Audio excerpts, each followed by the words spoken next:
shifting gears again, I was in Lumberton, North Carolina several months ago. It's probably been 6 or 7 months ago, and I saw an interview with you on television, either from Florence or from Myrtle Beach. I don't remember which one. And you were asked a question about your feelings on the Confederate flag.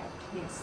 Your answer to that question was, I believe there are people in this state that are passionate about the flag being there. There are people in this state that are passionate about the flag not being there, Right. and they just need to get together and work it out.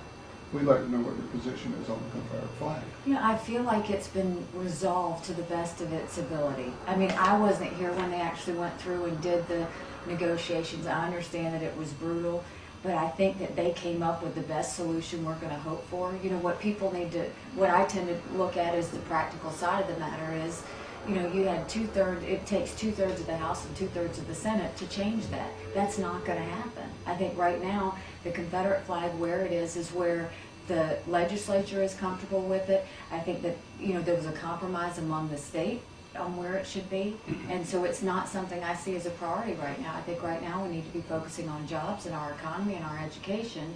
You know, for those groups that come in and say they have issues with the Confederate flag, I will work to talk to them about it. I will work and talk to them about the heritage and how this is not something that is racist. This is something that is a tradition that people feel proud of, and let them know that we want their business in this state, and that the flag where it is was a compromise of all people that everybody should accept as part of South Carolina. Would you support a Confederate History Month in this state? I mean, yes, it's part of a traditional, you know, it's part of tradition. And so when you look at that, if you have the same as you have Black History Month and you have Confederate History Month and all of those, as long as it's done where it is in a positive way and not in a negative way, and it doesn't go to harm anyone, and it goes back to where it focuses on the traditions of the people that are wanting to celebrate it, then I think it's fine. What's your belief about the reason the Civil War was fought?